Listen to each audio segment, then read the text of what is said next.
going to kick this off now and introduce you to these wonderful rock stars. We have Levi here, we have Carol, and we have Gavin. So we're really excited to have them here. So, Thank you. So that's for Levi. Thanks, Dad. Thanks. So what we want to do is kind of get started and give each of them an opportunity for them to be able to tell their story. We want to have them give us a quick overview of how they got to where they are today. Now, what was that activity that resulted in your success in breaking into luxury? So who would like to start? I guess I will. So I'm closest to Noe. So my name is Levi Lascsak, and I'm here with my partner back there, Travis, in the amazing cowboy hat there. Yeah, looks good. So Travis and I, we have been in real estate for 18 months. And we released the first YouTube video on December 5th, 2020. So some people I know, I heard Michael Reese's name rumbled around here.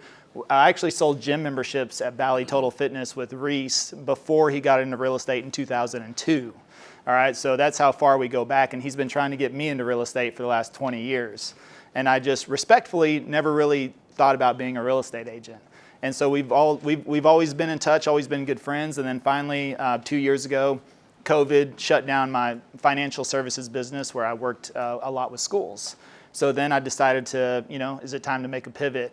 But moving into it, didn't want to take the traditional route. Nothing wrong with that at all. I know a lot of people that have built very successful businesses, cold calling and door knocking and flyers and postcards. Nothing wrong with that at all. I just wanted to do something different. Plus, I was 41 years old at the time, and I really felt like, how do I start over without starting over? So that's what I was also concerned about is like, how do you pivot into a new career, new opportunity, especially being an agent where there is a high level of failure in the beginning. And also I didn't want to spend a ton of money on advertising and trying to brand myself and compete with the Carols and the Gavins who I know have been in the business for, it's like, how do you break into that? And so I tried to find where the gap was in the market. And I just, after a lot of research, I took time instead of just jumping into real estate and saying, okay, I'm going to be an agent. I actually took time to study and learn and figure out if I could find a gap. And I believe we found that on YouTube. And it didn't feel like there was a strong presence there. And then also just started making YouTube videos. Met Travis right as soon as we started, and that's all we've done, period. And so over the last, it took us about 90 days to get the first deal under contract. And that was in March of 2021. So 2020, we sold 0 homes. Q1 of 2021, we sold 0 homes. Got the first deal under contract in March, closed 2 deals from YouTube in April of 2021. So those were the first 2 transactions we closed. Through July, not counting August, we've done 217 transactions, over 121 million in volume. And over 3.6 million in GCI, and we spent 0 on advertising to do that, just by creating YouTube videos. And the clients came to us. They found the videos, found them on their own, watched the videos, and then they reached out. So it's all been inbound traffic, and hadn't had to spend any money on marketing or any outbound. We call it more of a passive prospecting, right? Create the video and then let the video draw in. And now there were some YouTube channels out there and that we set as kind of benchmarks, and so far I believe we've passed them all up. So we just broke over 16,000 subscribers, again organically, over 1.5 million views on the channel, and so it's just keeps growing. That's fantastic. Yep. Congratulations. Thank you. That's fantastic. So obviously we've been talking a lot about skill. And this is really a skills-based market right now. Would you not agree? Yes. Right? So we're going to have to figure out what skills am I missing, or what am I really good at that maybe I kind of put away, and I need to bring it back out and put it front and forward, right? So Levi, we left you for last because you've had the greatest success in the shortest amount of time. So I know that you stuck with it even after fourth quarter, first quarter, and then bam, it happened. Yep. Walk us through the activity, right? Because I'm sure it was really hard. You did how many videos, week after week after week? Tell us how that was. What did you commit to, and how did it feel? Well, just like Carol said, finding, where's the gap in the market. So if you see agents are missing opportunity in those areas and you can capitalize on that, then that's going to set you apart from everybody else. And so when we looked at YouTube as a whole, there were a few agents on there, and I admire them and appreciate what they did. They had some good followings, but also noticed they were posting one video a week. And if I was ever going to catch that or even surpass it, you got to outwork them, right? And that was it. And so we came out with 3 videos a week. And we've been very, very consistent on that for the last 18 months and still do 3 videos a week. Now, a lot of times agents in my discussions will say, well, I don't have time to do that. And my first response is usually, well, that's exactly why you should do video, because if you don't have time to do video, which I believe is the best leverage of your time, then that you should probably think about that, because it's providing that opportunity, like we mentioned, passive prospecting. So it continually builds for you. But it's not just that. It's also, I was fortunate enough to meet Travis whenever I met Travis, right, at the beginning. So we actually met through Michael Reese randomly at his house one day. And so that keeps coming around, And so we met over there, and it was funny because I've been in sales for 20 years. And I was also looking for the transition, not just the gap, but I was also thinking, how can I get more into like the marketing role and do something a little bit different versus just the one-on-one transaction?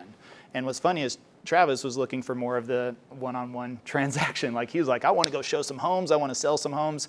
And so when we met, I thought, okay, this could be a perfect opportunity to where we could partner up. And so as the business started to come in, I was able to pass the clients along to Travis. And so that did allow me to continually stay on that pace. Now, the thing is that I believe the great thing about YouTube is that it can scale your business as much as you want it to scale. If you want to be the best solo agent there is, doing 20 or 30 or 40 properties a year, I think you can create content to manage that. But if you want to expand and start a team or grow bigger than that, which we've got bigger ambitions, then you have to continue with that. And so ultimately, I believe right now in this market that the most visible agents are going to be the ones that win.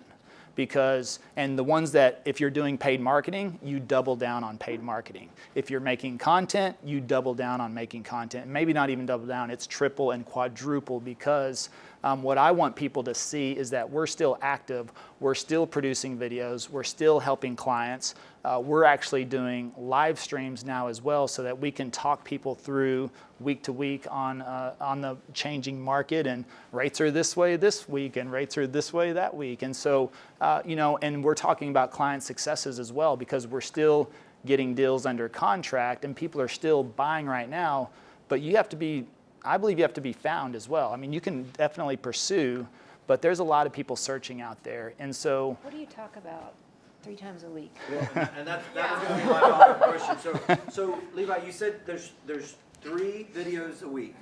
Do you do all the videos in one day? Like, do you know? Mostly, yeah. I Do mean, you know what videos you're going to do? Yeah, we have a pretty good system, and so we focus on 4 main pieces of content. Really, you could say 5. We do neighborhood tours, and we do map tours, which you'd be surprised, just doing a screen share and walking people around on a Google map. I mean, anybody can look at a Google map, but they can't get your perspective. They can't get Carol or Gavin's perspective. And so I think that provides an opportunity for people that are wanting to learn more about the area as well and not familiar, instead of them having to go out and drive around or just randomly ask strangers, right? If you give them the whole overview on Frisco, we do list videos, top 5 suburbs or top 8 neighborhoods, and, kind of cover pros and cons. The pros and cons, I mean, it may sound a little cheesy, but the thing is people are always looking for the good and the bad. And, you have to be, now when we do like a top 5 neighborhoods, now we base that off of a lot of information we find. So we don't say, this is us. We're not steering people or saying, Frisco's the absolute best. We'll say, according to, because based on this article or this recent information that came out.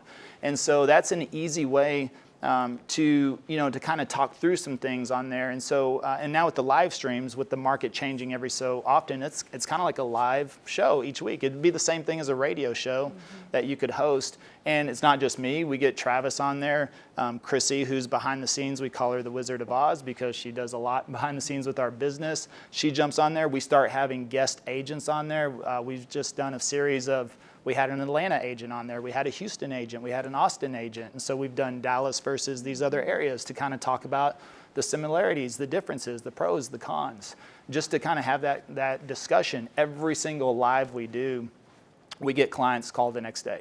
And they're like, we saw your live. And so we have a lot of calls to action. And basically, that was the thing about me getting into business. What's funny is Carol said, present yourself in a certain way, right? And so the thing is, since this was more geared towards luxury, you said nobody ever asked how long you've been in the business, but the thing is that getting into real estate, the reason I didn't go to Reels and TikTok and all that stuff, nothing wrong with that at all whatsoever, but what I saw was a lot of seasoned agents talking about all their experiences and stories and, escrow and title and all these things that we had never done before. But I've been in Dallas for 20 plus years, so I know Dallas. And I can talk about Dallas. And so that's all I do is I really just sell Dallas. And ultimately, that's what people know. Nobody has ever called us and said, how long have you been in the business? What's your transaction count? What brokerage are you with? Are you luxury? Are you a regular person? They never ask any of those questions. And they never ask us, hey, can you tell me about the title process and the escrow process? They say, can you tell me about that neighborhood? Hey, I really love that video you did on Frisco versus Plano. So those are the questions we get. And so when you make that content that's value driven and tells them everything that they're looking for and the information that they want to do, that's what drives them to us because, and we don't sit there. You look at our channel. It's called Living in Dallas, Texas, by the way. So, and that's the other thing. Living in Dallas, Texas, we didn't name it Levi and Travis's home selling team because we knew nobody was searching that. We were nobody. Nobody knew who we were, but people search Dallas, Texas every single day. So just basing the name off of a search term as well is going to get you found sooner rather than later because ultimately YouTube is a search engine. It's not a social platform. It's not a social media platform. So what's funny is we were on there getting found by people searching for real estate before our friends and our family and everybody that might make fun of us for doing it knew we were even on there, right? And once they found out, then it was kind of cool at that time. So the thing is that, and to step up into luxury, the thing is that we looked at what was happening on the channel. So if we talked about a 300, 600, and 900,000, that's where we kind of, those are the phone calls we got. As soon as we talked about $1.5 million home, we got $1.5 million call. And then what's funny is like Travis took that person out, showed them they wanted a custom build. Next thing you know, he's meeting with a custom home builder in the multi-million-dollar range. Guess what they have? They've got properties that they want to sell. And what do they want you to do? And then you could say, well, I've got this YouTube channel. We get this amount of views. And then he's like, oh, I've got 6 properties. Can you film all my properties? Well, as soon as we publish a video, one of those properties is $3.8 million, and we publish that video, we got a $4 million call. So it's not that we didn't say, well, how do we get in luxury? We're just like, we're just going to put it out there. You publish the content. People see you in that environment, so they assume. And the funny thing is we're not even, we're not saying we're luxury agents or anything at all. We're just showing the homes, talking about the properties, putting ourselves in association. So, and if you're not a content creator or a video maker, then you need to run in those circles, right? You need to join a club. Or it was funny, we were in New York a couple of weeks ago. We got the opportunity to do this event with Ryan Serhant, and Tyler, who's also on the $1 Million Listing Show, talked about he spends 80% of his time, maybe 90% of his time doing rich people stuff, hanging out, and attracts those clients. So he's like, I live the lifestyle I want to live because he goes, I hang out at the horse stables and the polo club, and I go, I go have brunch where everybody has brunch at. And he's like, I just collect the clients. And he kind of passes them on to his team. He said he even rarely works with them, but he's just creating that environment, putting himself. So he's not, he's not a big YouTube star or even attracting people, he said, from Instagram or anything. And he has a TV show. He said, honestly, I don't even get a lot of people that say, hey, I saw you on $1 Million Listing, which we would assume that's what happens, right? Oh, you got a show on Bravo. Everybody's going to call you and want to work with you. And he said, not really the case. He goes, 90% of my business comes from doing just rich people stuff, which that's what I love to do. And yeah, and that was his thing. So it was like, cool, and that's what he wants to do. So for me, and I know for myself, I had just been in sales. What I realized was just like what had happened is I've had 3 major setbacks in my life. And each time, what I realized before getting into real estate, I had to ask myself before making that move is why does everything come to a screeching halt? And I realized that was the problem. I was the one everything was dependent upon me. And so it was just those different questions you ask yourself if you want to scale past that. And that's what we saw video as an opportunity to where if I step out, or Travis can step out. The thing is the video is constantly working for us. Mm-hmm. It can provide for a team. It can support staff. It can still bring in clients no matter what we're doing. And we've done quite a bit of travel this year, and we don't have to worry about are we going to prospect or things. But you have to make content if that's going to be your goal, a non-negotiable. And so, back to your original question, I suppose, is that, yes, usually 2 days a week or 2 days a month, I can get what I need done for the entire month. And that's usually in a 4-hour period on one day and 4-hour period on the other day. So maybe 8 hours a month. That's what's funny is video is the least amount of time we spend our business on. And I truly believe video is the real 4-hour work week. I mean, if everybody loves that concept of the 4-hour work week, but what does that actually mean? Well, if you look at what video has produced for us, it's produced tremendous results, plus it's a compound effect. Because every conversation you have lives and dies with that client. If you have that same conversation on video, that video can reach 10 people, 100 people, 1,000 people. And so that's the opportunity at hand. It can scale you much further and bring you a lot of opportunity. There's very good points in that. And I believe, first of all, you got to find your path of least resistance if you're going to do anything. So are you a phone call person? Are you a people person? Are you a video person? Are you, what type of person are you, first of all? How do you like to do business? Noe wants to go out, clearly probably a people person, right? Going out and meeting all the schools. Some people would rather just call. Some people hate video. They can't do it to save their life. So don't force yourself down that path. Now, of course, you can force yourself and get past that if you want to, but at the same time, ask yourself, well, what's the way I like to build my business, first of all? Then how am I going to do that? If I'm a people person, am I going to do luxury open houses? Am I going to visit all the schools? If I'm a phone call person, am I going to call expired luxury properties because they expired? Clearly, they want to sell their home. It didn't happen the first time, so is there a way I can get in? Can I find some luxury FSBOs or off-market through phone calls? Because then you can touch a lot of people. Now, I think that's harder to do, but it works. Video, okay? Film higher price properties, And how do you find those people? You can do it randomly, or you can go knock on custom builders as well, or call listing agents that have those luxury properties and ask them, just, hey, can I film your property? Free marketing to you, opportunity there. Then you can, we always talk about this, you can hyper learn any subject in 60 days. And like Carol just mentioned, the packages. I believe if you really want to be a luxury agent, you hyper learn that, you study it over the next 60 days, everything you can possibly find on it, because guess what? There's Google, there's YouTube, there's blogs, there's books. You could go out there and go on Amazon right now and search luxury real estate books. And if you read 5 books on any particular subject, it's going to make you more of an expert than 99% of the population. So you buy all the luxury real estate books and you read those books. And if you will get back the effort I believe you put into it, and not just get it back, I believe it'll work greater for you. But you have to be intentional about it. You have to pursue it. And you have to put yourself in your situation and don't ever say, well, I'm not that person, or you have to assume it. You have to assume it. Even if you're not there, you don't walk into the $4 million house and say, well, this is great. This is my first $4 million property. Oh, geez, Louise. Wow, I wonder what that is. Oh, yeah. Oh, my God. That's amazing. What is that? Yeah, what kind of stove is that? Oh, my God.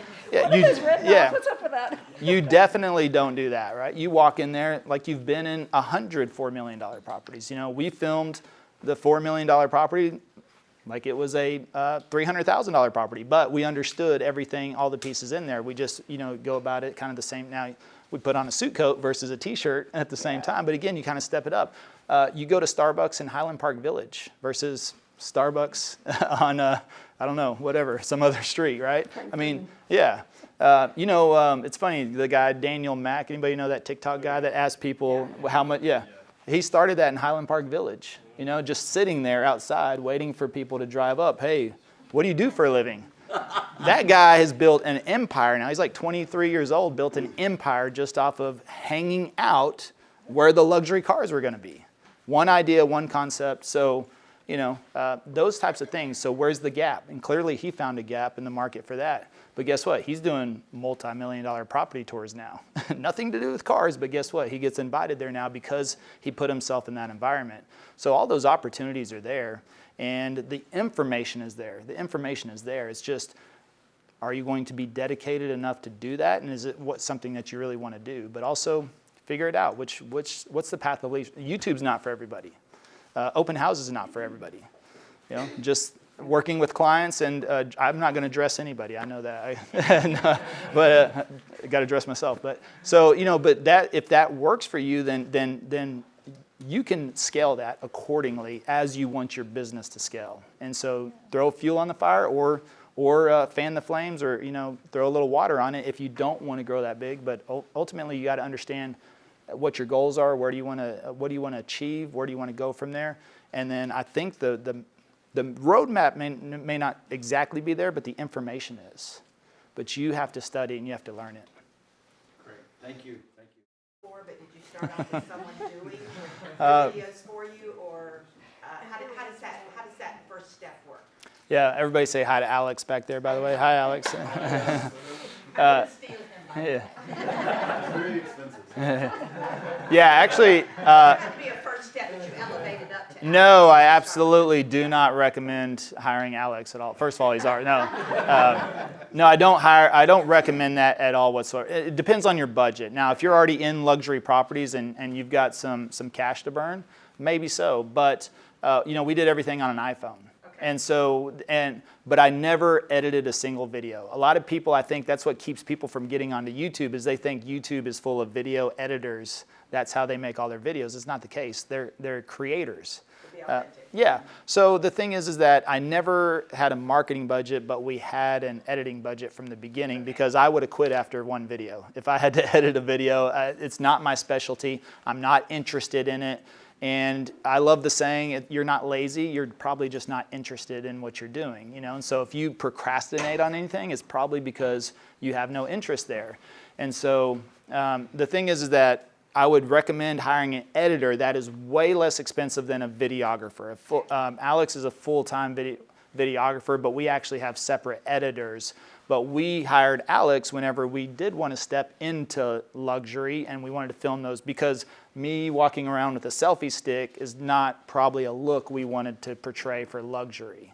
So we wanted to be, you know, full focus, angles, drones. I've never flown a drone before in my life, so I don't do any of that. Well, there's stock footage online that an editor can pull that very easily. So I think it does depend on your price range. Now, if you're moving to the new area and you're going to be multi-million-dollar plus, you know, then I would assume you have the budget for a videographer, and that might be a good fit. You can also hire them per job versus full-time. You know, we brought Alex on, we asked him, he was doing freelance, and you know, we asked him what's it going to cost to bring him on full time. And because it wasn't just that, we wanted him for, you know, to help us with a lot of other things as well. But we didn't do that until a year later, and we budgeted for that. But he was actually our first full-time hire, versus we needed assistants and all these other full-time positions. But he was the first full-time hire because we understood content in our business. With what we're doing, content is king. And so if we wanted to step up more content, and then we would bring in more business, and that would help us to expand and grow from there. And then, so when you bring that content in, I realize you're working with what we refer to as unmets. You haven't met them, they're not a Yep. relationship that you've started. Once you've started that relationship, then what's your next step in your business to take them to a referral-based client? So great thing is that they already come to us with the relationship built, because video builds relationship for you. Good point. You know, everybody we talk to pretty much binge watches all of our videos. It's the same reason why. I binged you last night. Yeah. Oh. She's a stalker. I felt a little tired this morning. So,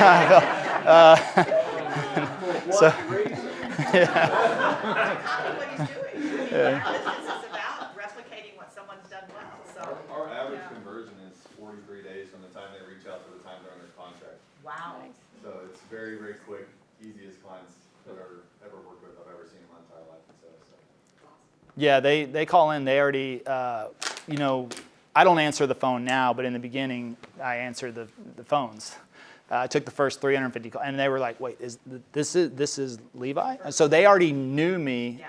They knew Travis, and they even know the team. Like I said, we started working in our team as well, and so the video builds a relationship for you. And that's the great thing, is that when they come to us, they've already made the decision they want to work with us. First of all, they already feel like they know us, and even though now I'm not in production, it doesn't matter. They're just happy to be working with the team. So even if they don't go to Travis, if they go straight to a team member, the relationship is, the brand is built with the team. Right. And the reason is because every video, I mean, I do 98% of the videos, 99 maybe, but I mention Travis, I mention the team in every single video. So that also creates familiarity with the viewer to understand that it's not just myself. And what I realized too, answering the first 350 calls, they were surprised I answered the phone in the first place. They were already expecting to get a team member.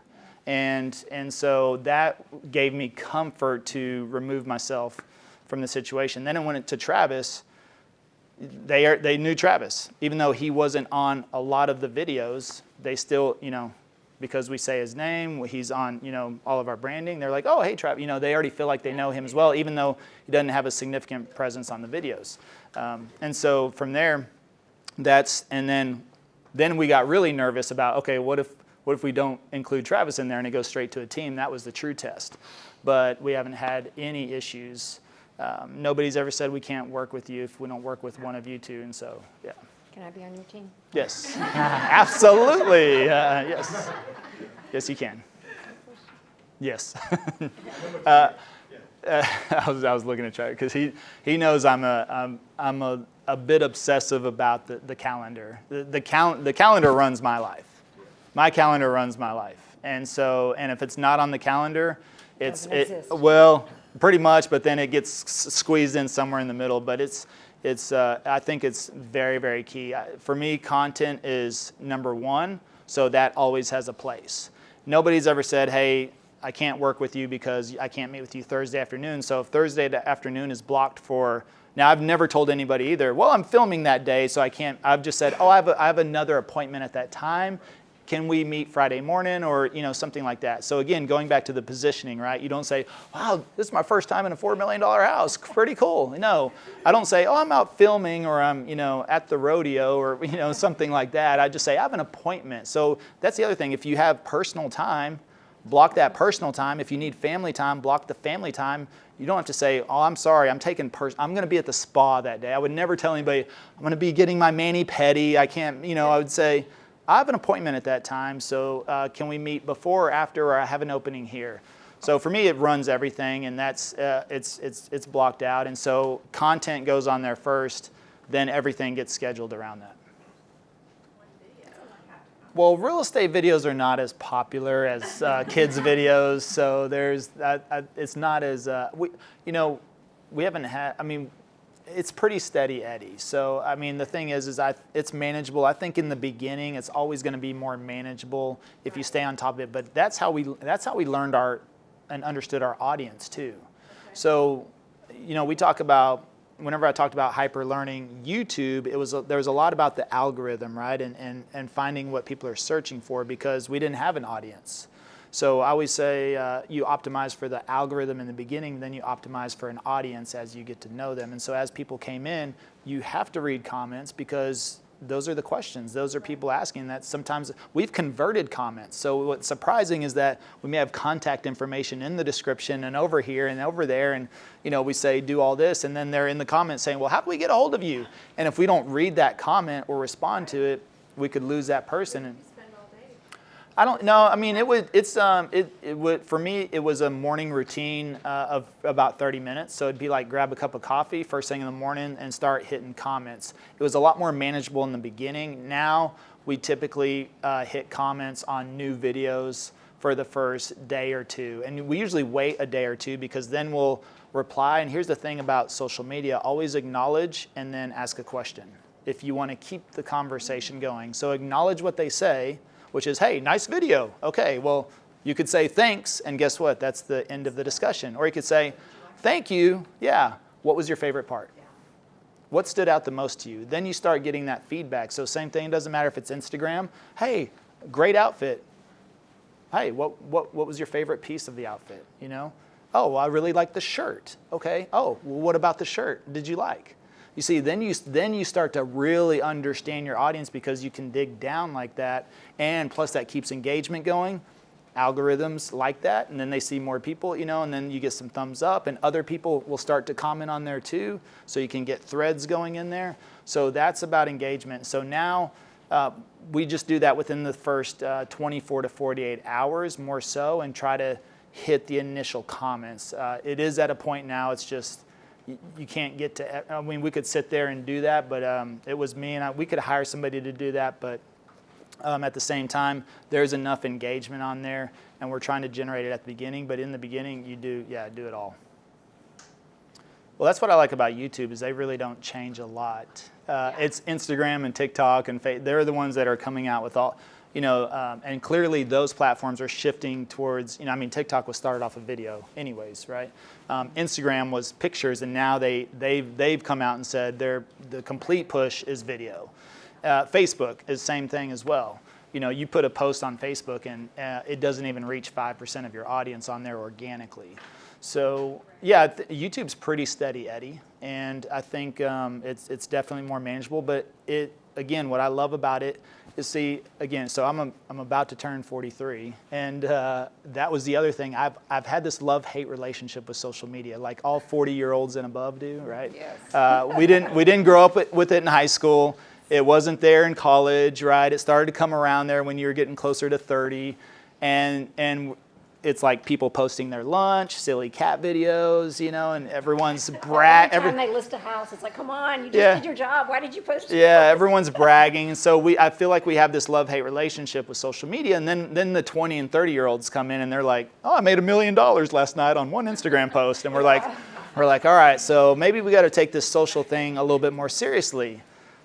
But that was the thing. So that I actually looked at Facebook, Instagram, TikTok first, but again, something didn't sit well in my gut. I was like, I don't know, not really me. I'm not much of a dancer. Travis is more the dancer. And I was like, but that's whenever I discovered YouTube's a search engine. It's not a social platform. Like I said, we started our channel. None of our friends and family knew it. Nobody's sitting there going, oh, you're a real estate agent now? Okay, all right. This is your 10th career in 5 months, So we didn't do any introduction post. Oh, by the way, I'm a real estate agent. If you need to buy, sell, or invest, make sure you give me a call. It was just value-driven content from the very beginning. But I think back to the original question, they're pretty steady Eddie. So. Cross-post on the social media from your YouTube? That's a great question. We actually don't. You don't? We don't. At all? Nope. Well, you could really get in the weeds on this stuff, I'll tell you what. So the reason we don't, I'll tell you real quickly. If you've ever noticed this, you ever notice if you go from, first of all, other social platforms hate that, right? Because they're going to squash it anyways because they don't want you to leave that platform. So you ever gone to a YouTube video from Instagram or from Facebook or something like that, and it's on mute, and also you try to like or do anything, and it says, please sign in? Yeah, it's not tracking the view anyway. So it can't tell who the viewer is. We want the algorithm specifically to find people that are looking to buy or sell real estate. So plus, I believe in platform psychology, which means if you're on a short form platform like TikTok or Instagram or Facebook, you're probably in, first of all, you're probably in time killing mode, right? Or get my brain off the rest of the world mode. Let me watch some of these dancing real estate agents on TikTok real quick. And no offense to the dancing agents on TikTok, but so you go on there. I believe those are like they're kind of like in between, right? You're in line at Chick-fil-A and you're like, okay, let me see what everybody's doing on Facebook. Let me scroll, So I don't believe if you see a YouTube video that I posted that's 25 minutes long, when you click over and see the length as well, you're gonna go, I'm not in the mood to watch a 25-minute real estate video right now. I'm gonna go back, and plus I can't even like it. I can't sign in. So for us, from what we found in our research is that's not ideal, because if you jump over there and you watch for 10, 15 seconds and you go, okay, I'm going back. That's just a viewer that came over for 10, 15 seconds. View duration does matter. I mean, YouTube, number one goal is time on platform. They want people to stay on that platform as long as possible. So if it doesn't know who it's tracking in the first place because you're not signed in, then you're jumping off of that video, it's dragging view duration down, so we've never shared it on any other platform. And the average time on your video, what do you think is the magic number? As long as it needs to be. Yep. So don't overtalk it to keep talking. If you're like at 10 minutes, don't say, well, I got to make a 15-minute video. You need to end it. Yeah. Say the information you need to see it, but you got to think about it. YouTube is a search engine. It's a research platform. People are going there because they want to learn something. So 70% of the searches on YouTube are how to or what does. People start out, which is why we title so many videos, what does 300K get you in?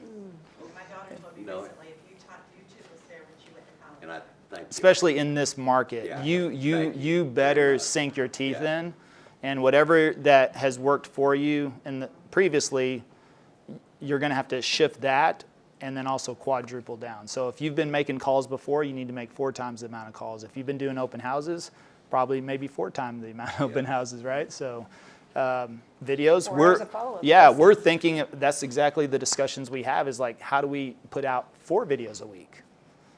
So how do we do even more? That's the questions we're asking. How do we do more? Quick question. What Yep. days?